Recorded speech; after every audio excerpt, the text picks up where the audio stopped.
today we tend to take it for granted living indoors at a comfortable, even temperature. In winter especially, central heating has really changed our lives quite dramatically. Without it, people had to spend hours carting coal about, lighting fires, keeping fires going, and they still had to wear masses of clothes indoors. But to make a heating system that's completely automatic and reliable has taken an enormous amount of effort and ingenuity. I hope to tell you something about how these systems evolved and how they work in this programme.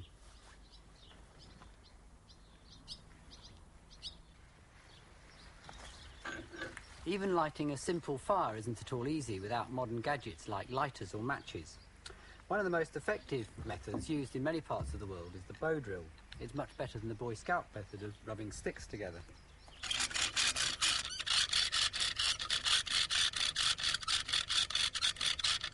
But even this requires a lot of skill and practice, and I haven't managed to make it work myself, despite spending a whole afternoon playing with it. Even speeding up the rotation with an electric drill. The friction is creating a hot, powdery charcoal, which in theory can make a bit of tinder catch light. This looks much more hopeful, but I've never actually managed to get a flame out of it, despite trying all sorts of different types of tinder. Well, the ancient civilizations, including the Romans, very sensibly never let their fires go out if they could possibly help it. At first, the Romans simply had a fire in the middle of their living room. The Latin for hearth is focus. The fire was literally the focus of the room. But they probably had trouble with smoke, as the Latin for living room is atrium, from ater meaning black. So they started putting the fire outside in a furnace with cavities under the floors and in the walls. But the Romans were rather decadent, and just as they were getting comfortable, their civilization declined and fell, and houses once again became very smoky. The next attempt to improve matters was made by the Normans. They made holes in their castle walls and tried to funnel the smoke out sideways. Here we've built a horizontal chimney, and you can see it doesn't really work very well.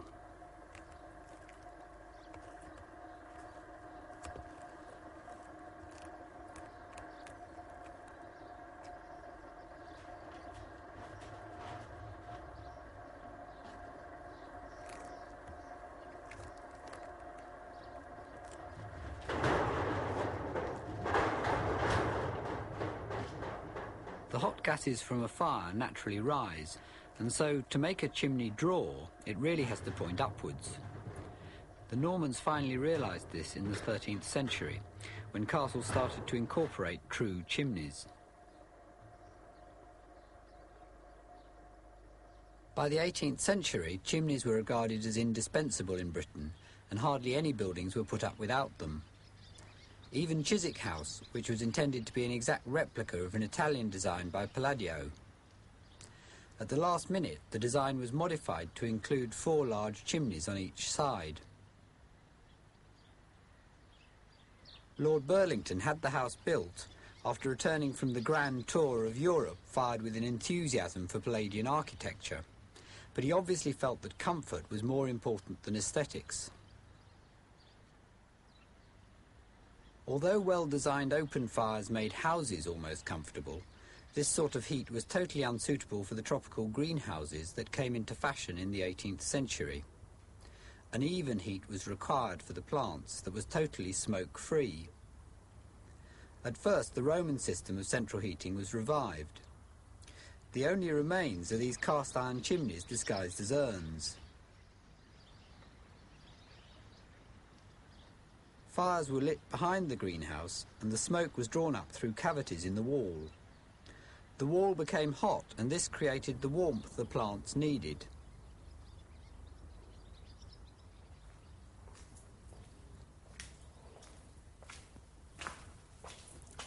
The 18th century was also the start of the Industrial Revolution, and steam power was really the miracle of the age. So all the fires behind the walls were soon replaced by a central boiler. And steam or hot water was fed through these enormous pipes that acted as radiators. In fact, these systems are remarkably similar to the modern domestic central heating systems. These pipes take up much more space than today's small bore pipes and ultra-thin radiators, but the principle is really exactly the same.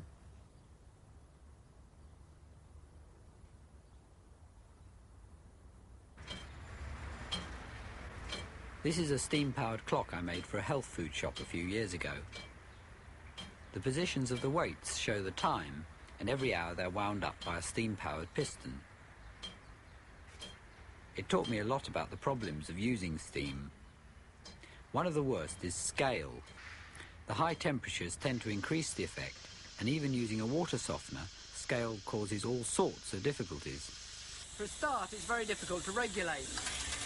On this valve, for instance, it's a very, very slight adjustment between it not providing enough steam so the piston doesn't work at all, and providing too much so it whizzes up and down at an alarming rate.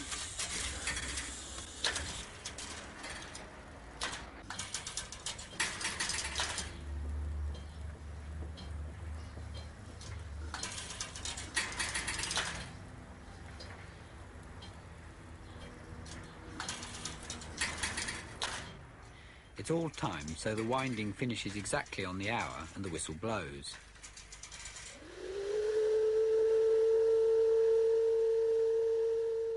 Steam heating remained popular in America for large buildings, but hot water systems have far fewer problems and quickly replace steam for domestic use. Commercial exploitation of central heating for private houses didn't really start until the 1920s. At first it was only installed in luxury houses.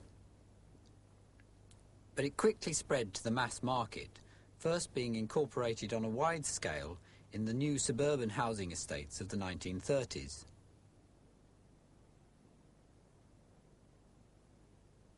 Since then, many different types of central heating system have been developed, but the hot water and radiator type has remained the most common, and it's this that I'm going to concentrate on in this programme.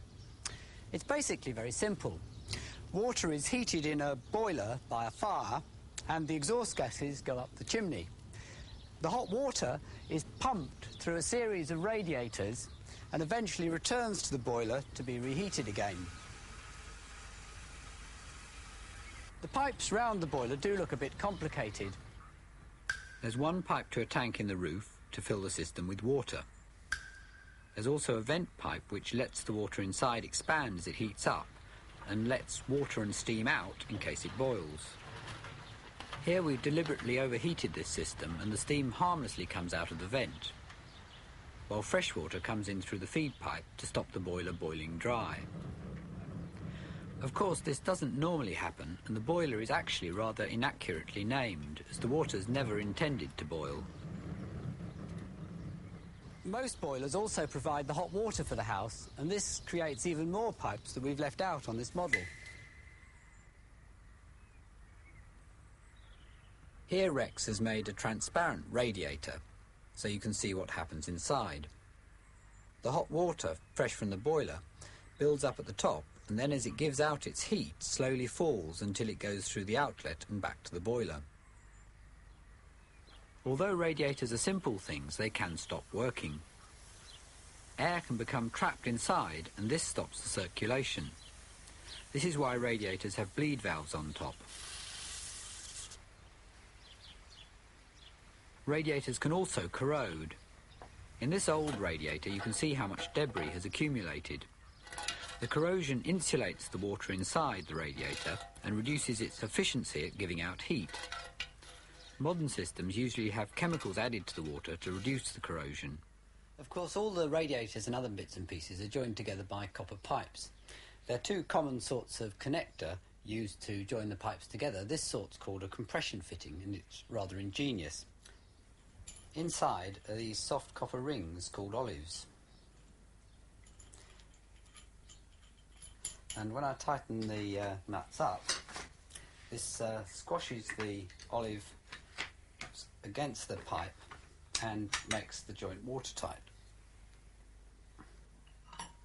If a joint like this leaks, you can often stop it by just tightening up the nuts a bit.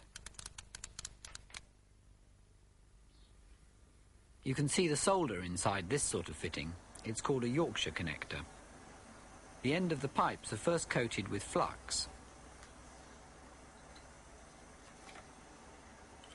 Then, when the joint is heated, the flux cleans the metal and the solder flows out and seals the joint. These fittings are cheaper than compression fittings, but if a joint like this leaks, it can be tricky, because it has to be completely dry before resoldering.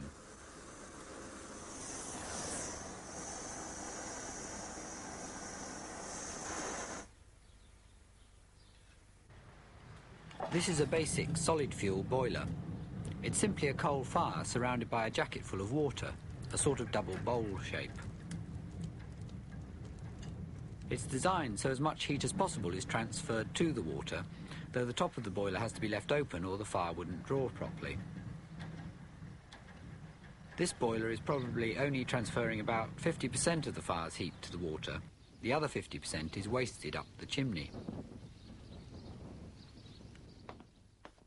An ingeniously simple way of heating a whole building from a single coal fire without a boiler was used in the Danish War Office. Cannonballs were heated in a basement stove until red hot. They were then carried to every room and deposited glowing in the fireplaces several times a day. This was possibly the first ever coal-fired central heating system and remained in use until about 1900. Although coal was the first fuel to be used, today oil and gas-fired boilers are more common. Oil-fired boilers are a bit more complicated. This is the wall flame type, and the oil comes in right at the bottom under an electric motor. This is the shaft of the motor, and as it whizzes round and round, the centrifugal force pushes the oil outwards and upwards through these tubes, and it comes out the end as a fine spray. This spray is ignited by an electric spark.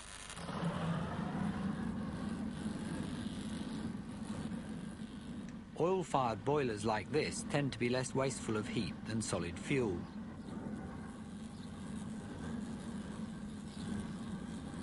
The water being heated sits between the double walls of the boiler, just like in the coal one. Rex uses the spark units from these boilers to create the Jacob's ladder effect you sometimes see in films as part of Frankenstein-style laboratories.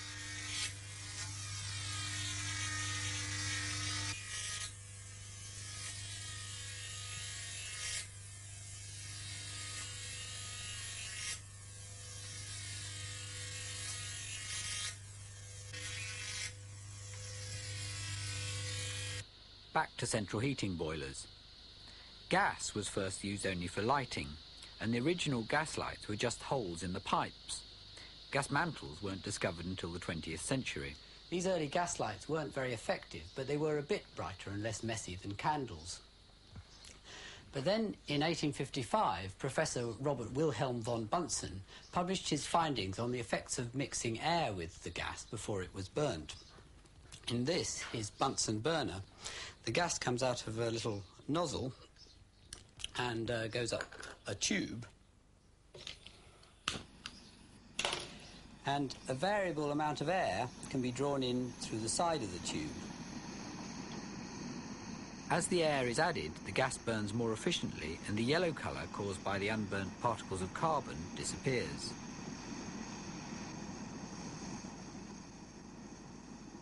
With this temperature probe, you can see that this is the gas burning alone, and then when I add the air, the temperature goes up quite dramatically. I can see the tip of the probe getting red hot. And for the first time, this made it practical to use gas for heating. Happy in the morning, 'cause the water's hot. We can bath an army, the ascot does the lot. Happy after breakfast, 'cause the water's hot. Dirty, greasy dishes are left without a blot. Cleaning house has no more fears, the ascot's waiting there. Saving money, sighs and tears, and endless wear and tear. Happy in the evening, 'cause we know we've got water, water everywhere, and always boiling hot. The ascot works in exactly the same principle as the modern gas central heating boiler. These sorts of boilers do look much more compact than other types, and that's because instead of a large water jacket, a small amount of water flows continuously through these pipes above the flames, getting hotter as it goes. These fins help transfer heat from the flames to the pipes. It also all looks rather more flimsy than other sorts of boilers, but this is because gas burns with a much cleaner and less corrosive flame than anything else, and so the metal just doesn't need to be so thick. And the thinner the metal, the less energy that's wasted heating it up every time the boiler comes on.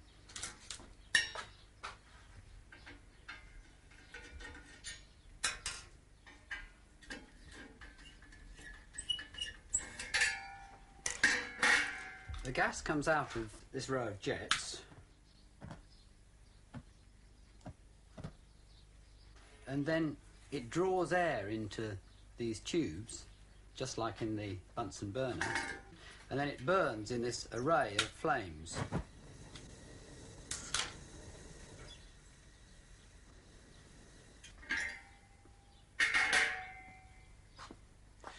Many gas boilers have a balanced flue. This is basically just a hole in the wall, and the air comes in through this hole, goes around the outside and up through the middle of the boiler, and then the exhaust gases come out through the same hole. Unlike the Norman horizontal chimneys, this actually works because the whole unit is totally sealed, and the pressure of the air coming in exactly equals or balances the pressure of the exhaust gases coming out. And that's why it's called a balanced flue. It often seems rather wasteful when you feel all the heat coming out of one of these things when the boiler's on. But in fact, gas-powered boilers are really quite efficient, and up to 3/4 of the heat of the fire is transferred to the water. In an open fire, only 1/4 of the heat may be transferred to the room, and 3/4 of it may be lost up the chimney. But of course you don't notice that because chimneys are usually out of reach. The most common sort of electric central heating doesn't use boilers at all. By placing this hot brick in the cold water, you can see the energy stored in the brick. This is basically the principle behind electric night storage radiators. In this particular radiator, we've cut away so you can actually see the element, and at night the element heats up and transfers its energy into the bricks, and they charge up very, very hot indeed, and the following day they can give out the stored heat throughout the on-peak period when electricity is a lot more expensive.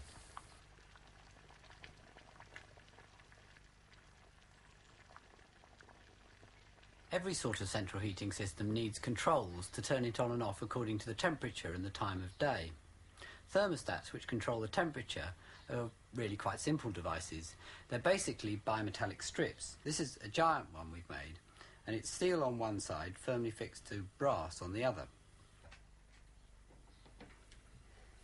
If I heat it up, the metals expand at a different rate, and so the strip bends.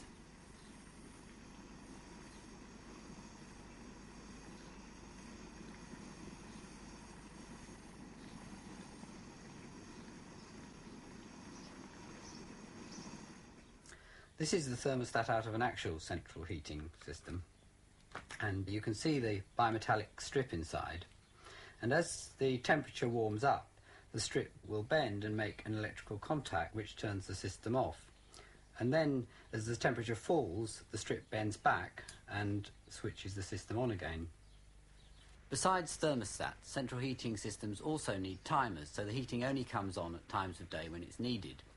These are basically just clocks with a dial that goes round once a day, pushing a switch on and off as the pins pass. This one's switching it on, and this one's switching it off. Simply moving the pins sets the switching times. Digital electronic timers, which do the same job, appeared a few years ago, but they haven't completely replaced the dial type, just as with watches. The digital ones can switch the times more precisely, but they're rather more fiddly to set. But the overall efficiency of the central heating system depends mainly on how well the house is insulated. Without insulation, about 30% is lost through the roof, 25% through the walls, 20% through the windows, 15% through ventilation, and 10% through the floors. Roof insulation is obviously the most important improvement. But double glazing is often quite effective, simply because it also stops drafts, and these can cause greater heat losses than everything else put together.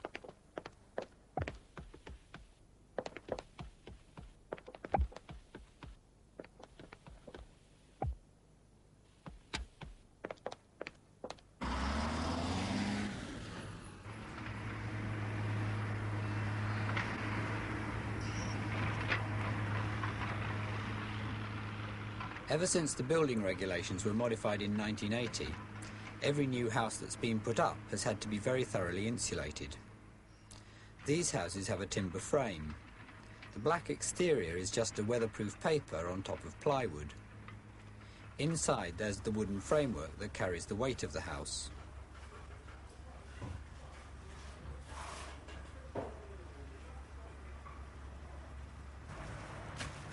To provide the insulation, a 4-inch thick blanket of fiberglass is stapled over the plywood. Once the insulation is in place, the interior walls are finished off with sheets of plasterboard.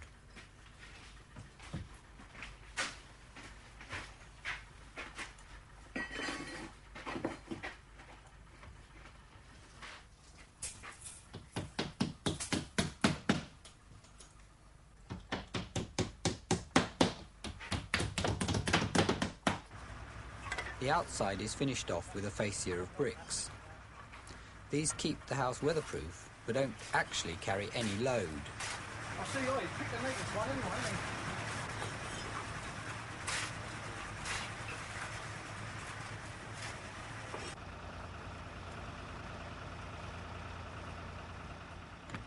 Besides the insulation, there are some other simple ways of reducing the heat losses, like including porches to reduce the drafts every time the front door's opened. Some architects have also experimented with more extreme ideas, like making the windows smaller and non-opening with energy-efficient air conditioning instead. Oh, I can't see, it's too dark to read. But the small windows can make these houses rather dark and depressing, and the lack of natural ventilation can also make them rather smelly. It can also cause dampness and rot.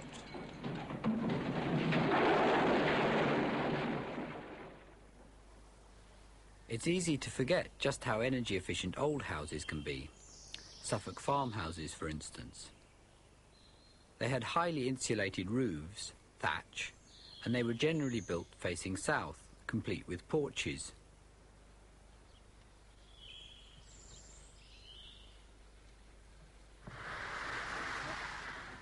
They even had a sort of primitive central heating system. They were all centred round massive central chimney blocks, usually weighing more than the rest of the house put together. This acted like a giant storage radiator, so keeping just one good fire alight would warm the whole chimney block, enough to take the chill off all the adjacent rooms. People did have to wear more clothes, but at least the house was never stuffy, and next to the central fire could be quite cosy. It all did have a sort of elegant simplicity about it that a modern system lacks. But of course, modern central heating systems can heat houses to much higher and more comfortable temperatures, and they're generally automatic and avoid all the labour of keeping fires going all the time. The only problem is, like all technology, it can sometimes go wrong.